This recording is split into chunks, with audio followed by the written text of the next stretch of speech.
여러분 반갑습니다. 반도체 오빠 차 회장입니다. 이제 또 점심시간이 지났고 한번 또 달려보도록 하겠습니다. 오늘도 즐겁고 재미있는 그런 일이 가득했으면 좋겠어요. 천만쌤은 여러분에게 그 반도체하고 삼성에 대해서 많은 이야기를 합니다. 반도체가 앞으로는 우리의 꼭 필수 그럴 거예요. 필수 요소. 필수 산업이고 그쪽 분야가 대한민국이 먹고 살려면은 이 반도체를 놓을 수가 없을 겁니다. 반도체. 한때는 뭐 2차 전지 붐이 와가지고 다들 2차 전지에 목맸었는데 작년에 그때가 고점이었어요. 보면은 고점이었고 지금은 거의 내리막길이고 이제서 좀 횡보하는 것 같은데 모르겠습니다. 제가 볼 때는 배터리 쪽은 상당히 치열할 거예요. 2차 전지 쪽은 상당히 치열할 겁니다. 워낙 또 중국이 치고 들어오기 때문에 그렇게 쉽지는 않을 겁니다. 하지만 그래도 반도체는 우리가 제일 잘할 수 있는 거고 제일 실력이 뛰어나요. 오죽했으면은 그 엔비디아 젠슨 황이 대한민국을 지켜 세웁니다. 반도체 쪽, 특히 D램 쪽도 지켜 세우는 거예요. 삼성은 여러 가지 파트를 하고 있지 않습니까? D램도 하고 파운드리 쪽도 하고 시스템 반도체 쪽도 하고 다 하고 있는데 이게 여러 가지 하는 게 나쁘게 볼 수도 있겠지만은 또 시대가 변하면은 여러 파트를 할 수 있는 게 더 좋을 수도 있어요. 이 AI 산업에서 가장 필요한 그 반도체를 만들 때 모든 걸 다 수행할 수 있는 기업이 삼성전자밖에 없습니다. TSMC는 파운드리만 하잖아요. 파운드리만 하기 때문에 이 파운드리에만 한계가 있지만 삼성은 모든 걸 다 해가지고 새로운 제품을 만들 수 있는 능력이 있다는 거죠. 이 산업의 그 패러다임이 바뀌면은 또 삼성한테 큰 기회가 올 수도 있어요. 그동안 10년 동안에는 삼성이 상당히 안 좋았습니다. 뭐 잃어버린 10년이라고 할 정도로 매출도 그렇게 늘지도 않았고 주가도 그렇게 크게 오르지도 않았습니다. 앞으로는 뭔가 큰 변화가 오지 않을까 조심스럽게 한번 예측을 해봐요. 그래 천만쌤은 삼성전자를 그래서 높게 보고 있고 높게 쳐주는 겁니다. 단지 아쉬운 게 이제 이재용 그 회장이 사법 리스크 때문에 좀 힘들었는데 이제 그 사법 리스크도 어느 정도 이제 해결이 되면은 이제 사업에 전념을 해가지고 삼성전자도 매출도 늘고 주가도 오르리라 봅니다. 일단은 바야흐로 AI 시대예요. AI 시대, 인공지능 시대인데 시대가 열리면서 이제 반도체 업계는 몇 가지 막중한 과제를 안게 되었습니다. 첫째는 AGI 구현이죠. AGI 구현을 위한 반도체 칩 성능의 향상과 둘째는 막대한 데이터 처리량으로 인해서 그 급증한 탄소 배출하고 총 소유 비용 절감입니다. 쉽게 말하면 AI 성능을 높이되 더 적은 비용으로 이를 구현해야 한다는 의미인데 이를 해결할 대안 중 하나가 이제 컴퓨트 익스프레스 링크랍니다. 이게 뭐냐? 제가 늘 얘기를 하죠. CXL, 컴퓨트 익스프레스 링크. 이 기술이 매우 빠른 속도로 성장을 해요. 활용되는 기술이 아님에도 급속도로 그런 용어가 널리 알려지고 있습니다. 때때로 삼성전자랑 하이닉스가 이 CXL 메모리를 개발한다는 소식을 내놓으면서 HBM에 이은 게임 체인저가 되지 않겠냐 그렇게 보고 있어요. 게임 체인저가 되지 않겠냐. 기대감까지 완전히 지금 부풀고 있어요. CXL.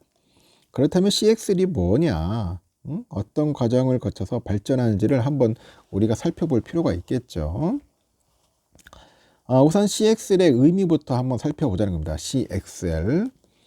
이 CXL은 프로세서하고 장치 간에 연결하는 그런 방식에 대한 규약이래요. 규약, 프로토콜인데 이 데이터를 주고 받고 그리고 어떻게 처리할 것이냐를 정의한 인터페이스의 표준이다.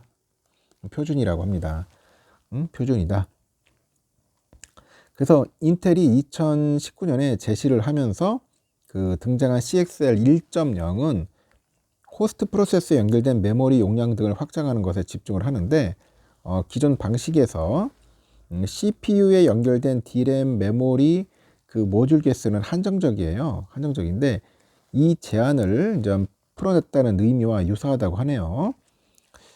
비유를 하자면은 자동차 이 데이터죠. 이 데이터가 머무르는 이 주차장의 그 D램의 그 크기가 커지고 자동차들이 회사 CPU로 가기 위해서 이용하던 그 도로가 이제 국도 크기에서 국도에서 이제 고속도로로 아주 크게 확장되는 거야.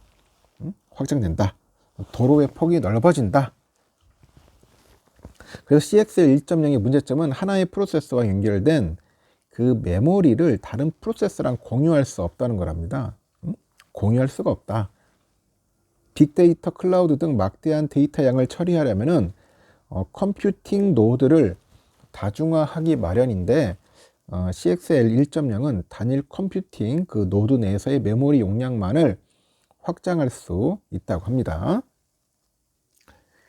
예를 들면은 그 5명의 그 작업자가 A라는 거대한 프로젝트를 해야 하는데 각자 다른 작업대에서 일을 하는 상황인 거예요. 이렇게 되면 서로가 얼마나 작업했는지를 실시간으로 알기는 어렵겠죠. 또 투입된 인원 대비 작업 효율이 떨어지고 특정 작업자한테 과도한 업무량이 이제 분배가 돼 가지고 과부하가 걸릴 수가 있다고 하네요. 대학 시절 나만 억울하게 일해왔던 그런 조별 과제를 떠올려 보면은 좀 이해하기 쉽지 않겠나 봅니다. CXL 2.0의 핵심은 뭐냐? 그러면은 2.0. 이 데이터를 저장하는 공간인 메모리를 그 풀 형태로 만드는 거예요. 여러 프로세스가 접근할 수 있도록 효율을 높이는 거죠. 그래서 이 방식을 이제 메모리 풀링이라고 합니다. 메모리 풀링. 이 메모리 풀링을 구현하려면 여러 프로세서를 이제 하나의 메모리 그 풀하고 연결해주는 일종의 스위치가 필요하다. 스위치. 이 스위치가 필요하다. 따라서 CXL 2.0부터는 이들 장치를 CXL 규격으로 변화시키는 CXL 스위치가 탑재가 되는 겁니다. CXL 2.0이 되면은 데이터 센터의 모든 자원을 적재적소로 활용할 수 있을까요? 그렇진 않다고 하네요. 보니까 대표적인 한계로 두 가지를 꼽는다고 하는데 첫째는 CXL 2.0 시스템이 거대한 데이터 센터 규모로 적용되기에는 확장성이 부족하다는 것.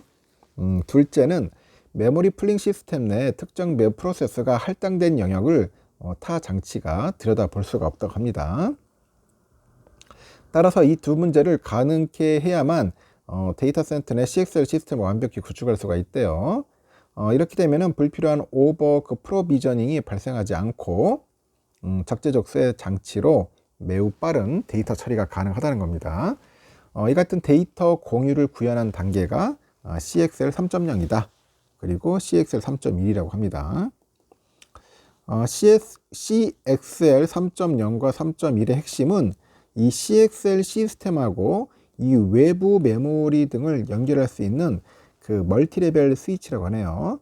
그 호스트당 여러 개 타입의 장치를 같이 연결할 수 있어서 2.0에서의 그 렉 단위보다도 거대한 연결 규모를 갖출 수 있고요. 한 프로세스에 할당된 메모리를 다른 프로세스가 실시간으로 접근을 해서 작업할 수 있다는 점도 우리가 살펴볼 대목이라고 하죠. 그래서 이를 통해서 기존 데이터 전송 과정인 데이터 복사, 이동, 연산, 재복사 후 그런 저장 등의 흐름을 거치지 않고 마치 내장된 캐시 메모리에서 연산하듯 빠른 속도로 접근이 가능하게 되는 겁니다. 2019년 제시된 CXL 1.0에서부터 3.1까지 구현된 것은 불과 4년이라는 시간밖에 되지 않는다네요. 4년.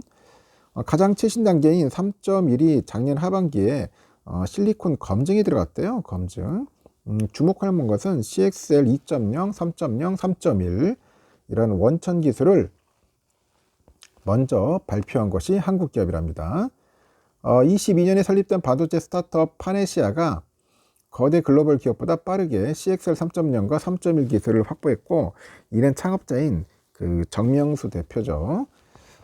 카이스트 교수의 연구 이력 덕분이라고 하네요. 정 대표가 2015년부터 연구팀과 함께 캐시의 일관성을 데이터 공유를 연구를 했던데 2019년 발표된 그 CXL의 기반 기술이 정 교수가 집중하던 분야랑 일치하면서 빠르게 빛을 발했다고 합니다. 그 파네시아 등 반도체 기술 기업들의 노력으로 CXL 기술 발전은 급속도로 빠르게 이루어졌는데, 하지만 이 기술이 데이터 센터에 안착하려면 생각보다 오랜 시간이 필요할 듯 하다고 합니다. 원천 기술은 CXL 1.0부터 시작해서 CXL 3.1까지 발전된 상황이지만 그 CXL을 구성하는 생태계가 그 속도를 따라잡지 못하고 있대요. 그래서 이 기술 주도권을 잡기 위한 거대 기업 간의 물밑 싸움도 영향을 주고 있다. 이 CXL 생태계가 뒤처진 상황에서 이 차세대 표준이 정해지면은 경쟁사에 밀릴 수밖에 없으니까 그 기술을 따라잡기 전까지 생태계 구성을 놓쳐버리는 상황도 있는 거겠죠. 그래서 우리가 CXL을 좀 유심히 한번 살펴보야 한다는 겁니다. 근데 제가 볼 때는 삼성전자도 이 분야에 대해서 상당히 지금 공을 들이고 있어요. CXL, 뭐 HBM도 공을 들여야 하는데 HBM에서 한 방 느렸으니까 CXL 쪽에서는 삼성이 뭔가 확실한 걸 보여줄 것 같습니다. 앞으로 이쪽 잘 하면은 또 엄청난 매출과 이익을 남기지 않을까 조심스럽게 예측을 해봅니다. 오후 시간은 이걸로서 마치겠습니다.